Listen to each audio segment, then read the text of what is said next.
حضرت عمر رضی اللہ تعالیٰ عنہ کا دربار لگا ہے. ایک شخص کو پکڑ کر لوگ لے آتے ہیں کہ اس شخص نے ہمارے باپ کو قتل کر دیا. حضرت عمر رضی اللہ تعالیٰ عنہ نے پوچھا کیا ماجرا ہے بھائی؟ اس نے کہا جی واقعی میں ان کے باپ کا قاتل ہوں، لیکن میں نے قصداً قتل نہیں کیا. ہوا یہ کہ میں ایک مسافر ہوں، جا رہا تھا، راستے کے اندر سبز چراگاہ تھی، میرا اونٹ بھوکا تھا، اس چراگاہ میں داخل ہو گیا. اس کے بوڑھے باپ نے پتھر اٹھایا اور میرے اونٹ کو مارا، اس کی آنکھ نکل گئی. مجھے بڑا غصہ آیا، میں نے وہی پتھر اٹھا کر اس کے باپ کو دے مارا، لیکن وہ ایسے ٹکانے پہ لگا کہ اس کا باپ فوراً فوت ہو گیا. میرا قصد اور ارادہ نہیں تھا، لیکن بہرحال میں اس بات کا اقراری ہوں کہ میں نے اس کے باپ کو قتل کر دیا ہے. آپ جو حکم سنائیں میں اس کو قبول کروں گا، لیکن میں ایک مہلت مانگتا ہوں کہ میرے دوست، میرے بھائی کی کوئی رقم میرے ذمہ ہے، میرے پاس اس نے امانت رکھی ہوئی ہے اور وہ مجھے پتا ہے کہ میں نے کہاں چھپا کے رکھی ہوئی ہے. اگر آپ فیصلہ کر دیتے اور میری گردن کاٹ دی جاتی ہے تو وہ امانت جو میں نے رکھی ہوئی ہے سنبھال کر کے، میرے علاوہ کوئی جانتا بھی نہیں ہے، تو وہ اس تک کون پہنچائے گا؟ اگر آپ مجھے 3 دن کی مہلت دے دیں تو میں جا کر کے اس کی امانت اس کو واپس کر کے پھر واپس آؤں گا، پھر یہ پھندا پھانسی کا میں اپنے گلے میں ڈلوانے کے لیے تیار ہوں گا. حضرت عمر رضی اللہ تعالیٰ عنہ نے فرمایا کہ کوئی شخص تیری ضمانت دے دے تو ہم تجھے چھٹی دینے کے لیے تیار ہیں. اس نے دائیں بائیں دیکھا، پورے مدینے میں اس کا کوئی شناسہ ہی نہیں تھا، واقف ہی نہیں تھا، ایک اجنبی شخص تھا. حضرت ابو ذر غفاری کھڑے ہو گئے، کہا حضرت عمر میں اس کی ضمانت دیتا ہوں. ضمانت دے دی گئی، وہ چلا گیا. تیسرے دن وعدے کا جو وقت تھا، لوگ جمع ہو گئے، دربار لگ گئے، ابھی تک آنے والا نہیں آیا. لوگوں نے کہا ابو ذر تو نے غلطی کی ہے، ایک اجنبی کی ضمانت دی اور ابھی تک وہ نہیں آیا. اور میاں صاحب فرماتے ہیں ایک بار جو پھائیں اڑ جاندے اور پھر کدی نہ پھنس دے دے. ظاہر ہے وہ چلا گیا، واپس تو نہیں پلٹ کے آئے گا، اسے پتا ہے کہ آگے سیدھی سیدھی میری موت ہے، تو تم نے یہ کیا غلطی کی؟ خیر آپ نے فرمایا کہ اگر وہ نہ آیا تو یہ پھانسی کا پھندا میرے گلے میں ڈال لینا، لیکن بہرحال میں نے اس کی ضمانت دی. کچھ عرصہ بیتا کہ دور سے گرد و غبار اڑتا ہوا دکھائی دیا. جب صورت واضح ہوئی تو وہی شخص تھا. حضرت عمر فاروق رضی اللہ تعالیٰ عنہ کے دربار میں کھڑا ہو کہنے لگا حضرت کسی وجہ سے تاخیر سے پہنچا ہوں، معذرت چاہتا ہوں، اب جو حکم ہے پورا کیجیے. حضرت عمر رضی اللہ تعالیٰ عنہ اس کے پھانسی کے احکامات جاری کر چکے تھے. آپ نے فرمایا کہ ابو ذر یہ بتا کہ تو نے اس کی ضمانت کیسے دی جب تو اسے جانتا نہیں تھا؟ تو سن حضرت ابو ذر غفاری نے کیا کہا ایک اجنبی میرے محمد کے مدینے میں پناہ مانگ رہا تھا اور اس نے چاروں سمت دیکھا اور کوئی شخص نہیں تھا جو اس کو امان دیتا اور اس کی ضمانت دیتا، تو میں نے اس لیے ضمانت دے دی کہ نہ بھی آیا تو اپنی جان چلی جائے گی.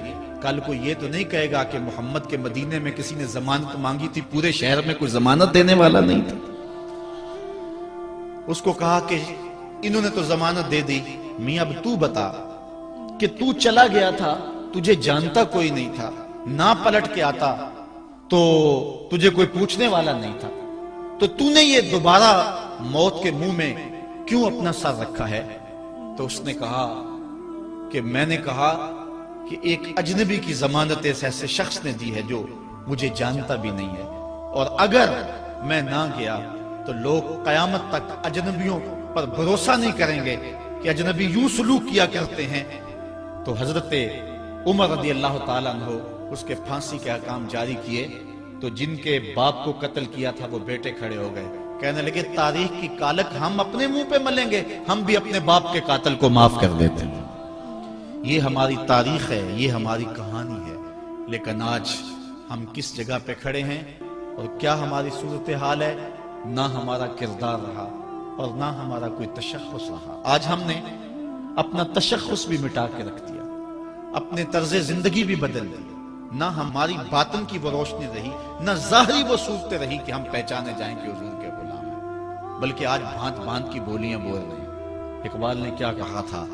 اپنی ملت پر قیاس اقوام مغرب سے نہ کر، خاص ہے ترکیب میں تجھے قوم رسول ہاشمی. حضرت عمر نکلے یروشلم میں ایک اونٹ ہے، ایک غلام ہے، کبھی وہ سوار ہوتا ہے، کبھی آپ باری مقرر کی ہے۔ جب قریب پہنچے یروشلم کے تو عمر کی باری نکیل پکڑنے کی اور غلام کی باری اوپر سوار ہونے کی آ گئی۔ غلام نے کہا آقا میں مرضی سے اپنی باری چھوڑتا ہوں، آپ آ جائیں، دشمنوں کے مفتوحہ علاقے میں آ رہے ہیں، تازہ تازہ علاقہ فتح ہوا ہے، اسلام کی شان و شوکت ظاہر ہو۔ عمر نے کہا اسلام کی شان و شوکت ایسے ظاہر نہیں ہوتی ہے، اپنی باری پہ تم بیٹھو گے، اپنی باری پہ میں بیٹھوں گا۔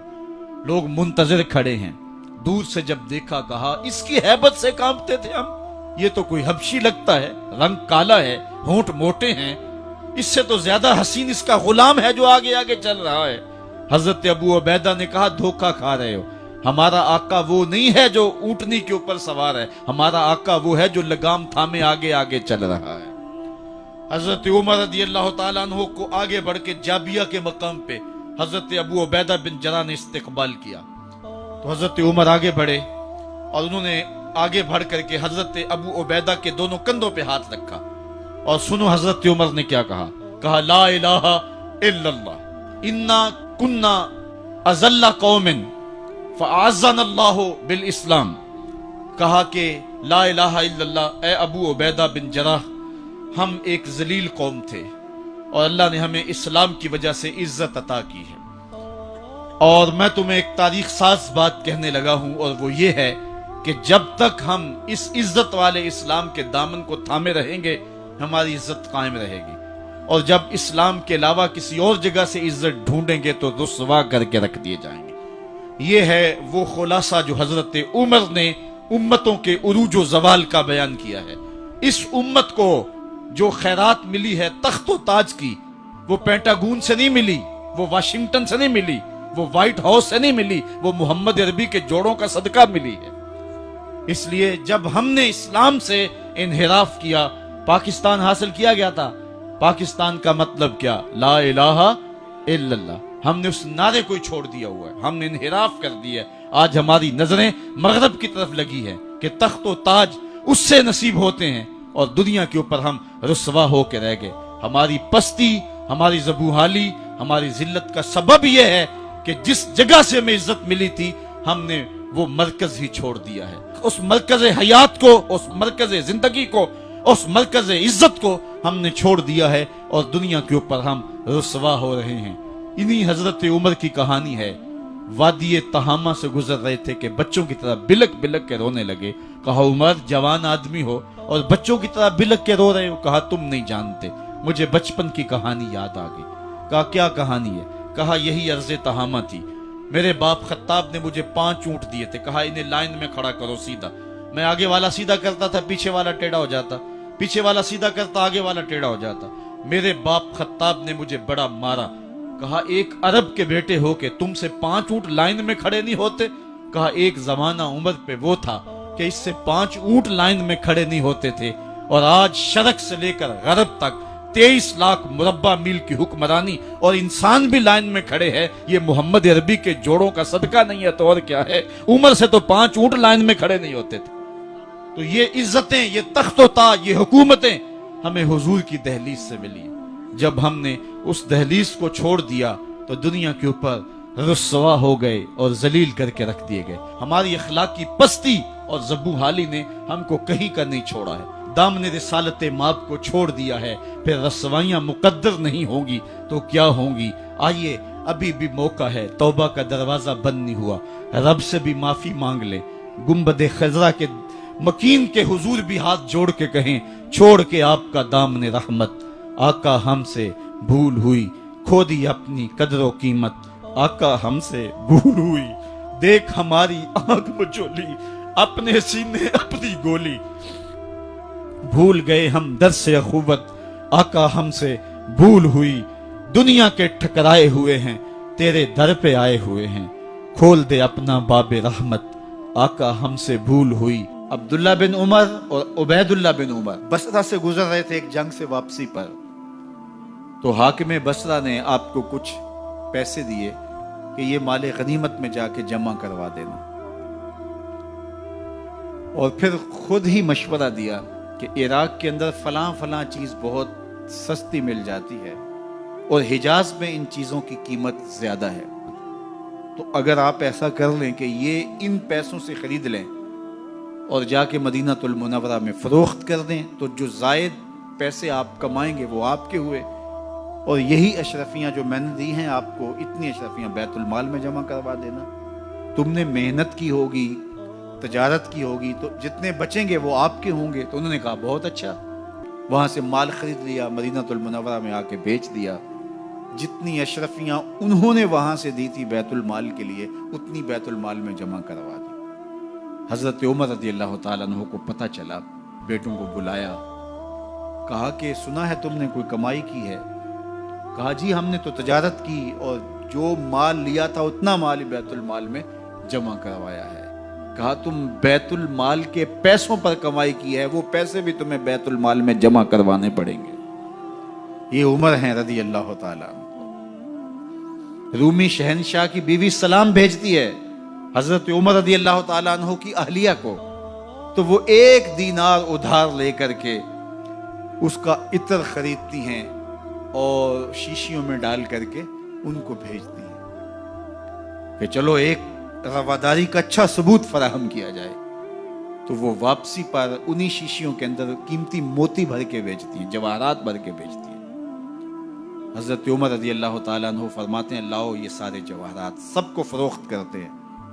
1 دینار اس کو دیتے ہیں، باقی بیت المال میں جمع کر دیتے ہیں. تو جب اپنی زندگی اتنی محتاط ہوگی، اتنی خوبصورت ہوگی، تو پھر کس طرح کوئی گورنر زیادتی کر سکتا ہے؟ تو حضرت سیدنا عمر رضی اللہ تعالیٰ عنہ نے اپنا طرز زندگی اور انداز معاشرت اتنا سادہ اور اتنا خوبصورت رکھا کہ اس کے مطابق تمام گورنروں کو ڈھالنے کی تلقین کی. آپ جب بھی کسی شخص کو بطور گورنر اس کا تعین کرتے تو اس کو یہ نصیحتیں کرتے: ایک ترکی گھوڑے پہ سوار نہیں ہوں گے، باریک کپڑا نہیں پہنیں گے، اور انچھنے آٹے کی روٹی کھائیں گے، مکان کا دروازہ نہیں لگائیں گے، کوئی حاجب نہیں رکھیں گے، چوکیدار نہیں رکھیں گے، بواب نہیں رکھیں گے، جو تمہارے تک پہنچنا چاہے ڈائریکٹ پہنچ جائے. اللہ اکبر. اور پھر جب کسی کو متعین کیا جاتا اس کی جائیدادیں لکھ لی جاتی کہ اس کے پاس کتنی جائیداد ہے، وہ حساب اپنے پاس رکھتے. اور جب وہ معزول ہوتا یا اس کا وقت ختم ہوتا تو آپ دیکھتے کہ اب اس کے پاس جائیداد کتنی ہے. اگر وہ جو پہلے آپ نے اپنے پاس ریکارڈ رکھا ہوتا اس سے جائیداد اس کی زیادہ ہوتی تو حضرت عمر بقیہ جائیداد بیت المال میں جمع کرتے. اللہ اکبر. اور یہ کیسے تھا؟ گورنر بول نہیں سکتا تھا، اس لیے کہ حضرت عمر کی اپنی بود و باش بھی اسی طرح کی تھی، اپنا طرز زندگی بھی اسی طرح کا تھا. مال غنیمت میں بہت ساری چادریں آتی ہیں جو سب کو تقسیم کر دی جاتی ہیں. خطبہ جمعہ دینے کے لیے آئے تو ایک شخص کھڑا ہو گیا. عمر خطبہ بعد میں سنیں گے، پہلے یہ بتائیں کہ یہ جو تم نے قمیض پہنی ہے یہ کہاں سے آئی؟ مال غنیمت کے اندر جو چادریں آئی ہیں سب کے حصے میں ایک ایک چادر آئی. آپ داراز قد ہیں، ایک چادر سے قمیض نہیں سل سکتی، تو آپ کی قمیض کہاں سے آئی؟ پہلے اس سوال کا جواب دے دیجئے، پھر خطبہ سنیں گے. اللہ اکبر. آپ کے بیٹے کھڑے ہوتے ہیں. کہا ایک چادر سے میرے باپ کی قمیض نہیں بنتی تھی، میں نے اپنے حصے کی چادر بھی اپنے باپ کو پیش کی ہے. اس نے کہا اب سناؤ، اور ہم سنتے ہیں. یہ ہے حضرت عمر رضی اللہ تعالیٰ عنہ کی اپنی ذاتی زندگی. ایاز بن غنم کے بارے میں یہ پتہ چلتا ہے کہ وہ موٹے کپڑے نہیں باریک کپڑے پہنتا ہے. اس نے گھر کے دروازے پر بواب بھی رکھا ہوا ہے، چوکیدار بھی رکھا ہوا ہے. تو حضرت عمر رضی اللہ تعالیٰ عنہ محمد بن مسلمہ کو بھیجتے ہیں. محمد بن مسلمہ جاتے ہیں اور جا کے تحقیق کرتے ہیں تو ایسا ہی پاتے ہیں، تو ان کو وہیں گرفتار کر کے لے آتے ہیں اور حضرت عمر کے دربار میں پیش کیا جاتا ہے. چھڑی اس کے ہاتھ میں دے کر فرماتے ہیں جاؤ تم بکریاں چرایا کرو، تم گورنری کے لائق نہیں ہو. ایک گورنر کو بکریاں چرانے پہ لگا دیتے ہیں اس لیے کہ تم نے ان اصولوں سے، ان ضابطوں سے انحراف کیا ہے جو ایک سلطنت کے ذمہ دار کے لیے لازم اور ضروری ہیں. دور موجود کے حکمرانوں کو چاہے وہ عرب کے حکمران ہوں چاہے وہ عجم کے حکمران ہوں، اگر وہ اسلام کا نام لیتے ہیں تو انہیں اپنے اعمال کا جائزہ لینا ہوگا کہ ہم کھڑے کہاں ہیں۔ امیر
حضرت عمر بن عبدالعزیز جو کہ اموی خاندان کے چشم و چراغ تھے، لیکن ان کا مزاج سب سے ہٹ کے تھا، انوکھا اور نرالا تھا۔ سلیمان نے ساری زندگی تخت و تاج کی بسر کرنے کے بعد سوچا کہ میں ان کو اپنا نائب بناؤں۔ تو خیر جب ان کا انتقال ہوا تو لوگ دمشق کی جامع مسجد میں جمع ہوئے اور وصیت نامہ پڑھا گیا۔ تو حضرت عمر بن عبدالعزیز کھڑے ہوئے، فرمایا لوگوں، نہ تو میری منشا تھی کہ مجھے خلیفہ بنایا جائے اور نہ مجھے اس بات کا علم تھا، یہ میری منشا اور آپ لوگوں کی مشاورت کے بغیر کیا گیا ہے، میں اس سے دستبردار ہوتا ہوں، آپ جس کو چاہیں اپنا خلیفہ مقرر کر لیں۔ تو لوگوں نے کہا آپ ہی ہمارے امیر ہیں، آپ ہی ہمارے خلیفہ ہیں۔ تو آپ نے فرمایا کہ جب تک اللہ کی اطاعت کرتا رہوں تب تک تمہارا خلیفہ رہوں۔ اور پھر آپ نے حکم نامہ جاری کیا کہ میری جتنی جائیداد ہے ساری بیت المال میں جمع کروائی جائے، اور جتنے بھی اموی شہزادے تھے ان کی جائیدادیں جو لوگوں کے ضبط کی ہوئی تھی سب کو بحق صدقات ضبط کرنے کا حکم نامہ جاری کیا۔ مسجد سے باہر نکلے تو آپ کے لیے شاہی سواری لائے گی، فرمایا میرا خچر کافی ہے میرے لیے۔ گھر پہنچے تو اپنی بیوی فاطمہ بنت عبد الملک سے کہا، جو بادشاہ کی بیٹی ہے، بادشاہ کی پوتی ہے اور 4 بادشاہوں کی بہن ہے، ناز و نعم میں پلی ہوئی ہے، کہا کہ میرے ساتھ تم رہنا چاہو تو تمہیں اپنے سارے زیورات، زر و جواہر، سارا مال بیت المال میں جمع کروانا ہوگا اور فقیرانہ زندگی بسر کرنا ہوگی۔ اب اس پاک باز خاتون نے کہا کہ میں اس کے لیے تیار ہوں، میں فقیری کی زندگی کو ترجیح دیتی ہوں۔ اب حضرت عمر رضی اللہ تعالیٰ عنہ نے صرف 2 سال 5 ماہ اور کچھ دن حکومت کی، اور 3 بر اعظموں پر سلطنت اسلامیہ پھیلی ہوئی تھی، اور آپ روتے تھے کہ ان لوگوں کا حق بھی میرے اوپر بلا مطالبہ ہے جو دنیا کے کسی بھی خطے کے اوپر اس سلطنت کی حدود میں بستے ہیں۔ عید کا موقع آیا، عیدگاہ میں جب لوگ ایک دوسرے کو مل رہے تھے تو امیر المومنین کے بیٹوں کے کپڑے خستہ تھے، پرانے تھے، پیوند لگے ہوئے تھے۔ تو آپ نے اپنے بیٹوں سے کہا کہ تمہیں شرم تو آ رہی ہوگی کہ امیر المومنین کے بیٹے ہو کے تمہیں ڈھنگ کا لباس بھی دستیاب نہیں ہے۔ تو آپ کا ایک بیٹا عبد الملک بن عمر بن عبدالعزیز جو آپ کی زندگی میں انتقال کر گیا تھا، اس نے کہا ہمیں اس بات پہ فخر ہے کہ ہمارے باپ نے خیانت نہیں کی ہے، ہمارا باپ دیانتدار ہے۔ جب گھر آتے ہیں تو آپ کی بیٹیاں آپ کو عید مبارک کہتی ہیں، آپ سے ملتی ہیں، لیکن منہ پہ کپڑا دھرا ہوا ہے۔ تو حضرت عمر رضی اللہ تعالیٰ عنہ عمر بن عبدالعزیز بولتے ہیں کہ بیٹی آپ نے چہرے کے اوپر کپڑا کیوں رکھا ہوا ہے؟ تو وہ کہتی ہے ہم نے کچے پیاز سے آج کھانا کھایا ہے تو اس لیے ہم نے کپڑا رکھا ہے کہ آپ اس کی سمیل محسوس نہ کریں۔ تو حضرت عمر بن عبدالعزیز رو پڑتے ہیں اور فرماتے ہیں کہ کس باپ کا جی نہیں چاہتا کہ میری اولاد آسودہ ہو، لیکن میں آخرت سے ڈرتا ہوں۔ حضرت عمر بن عبدالعزیز رضی اللہ تعالیٰ عنہ کے 2 سال 5 ماہ اور چند دنوں کے اندر ایسا عدل پھیلتا ہے کہ لوگ کہتے ہیں ہمیں لگتا تھا آسمان اور زمین کے درمیان ترازو گاڑ دیا گیا ہے، ہر شے پوری پوری تولی جا رہی ہے، اور اتنی خوشحالی آتی ہے، اتنی خوشحالی آتی ہے، لوگ زکوٰۃ کے پیسے لے کے نکلتے ہیں، کوئی زکوٰۃ لینے والا نہیں ملتا۔ ایک علاقے کے لوگ حضرت عمر بن عبدالعزیز کو خط لکھتے ہیں کہ حضرت زکوٰۃ کا کیا کریں؟ فرمایا غریبوں کو دے۔ کہا کوئی غریب رہا ہی نہیں، تو کہا کہ اچھا آپ اس طرح کریں کہ جن کی شادیاں نہیں ہوئی ان کا مہر ادا کر کے شادیاں کروا دیں۔ تو وہ جواب میں لکھتا ہے یہ بھی ہو چکا۔ تو کہا لوگوں کو قرضہ دے دیں۔ کہا کسی کو قرضے کی ضرورت ہی نہیں ہے۔ تو پھر فرماتے ہیں اچھا غیر مسلموں کو قرضہ دیں تاکہ وہ کھیتی باڑی کر کے زراعت کے کام کو بڑھائیں۔ یہ عمر بن عبدالعزیز کا دور ہے۔ عدل پھیلا، نور پھیلا، روشنی پھیلی۔ شہزادگی کی زندگی سے ایک دم اپنے آپ کو ایک چھوٹے سے کٹیا کے اندر محدود کر دیا۔ اللہ اکبر۔ حضرت عمر بن عبدالعزیز رضی اللہ تعالی عنہ مسلمانوں کے نامور خلیفہ ہے، اور ان کو ان کے عدل، ان کے انصاف، ان کی سادگی اور ان کی زندگی کے اس خوبصورت طرز کی وجہ سے عمر ثانی کہا جاتا ہے۔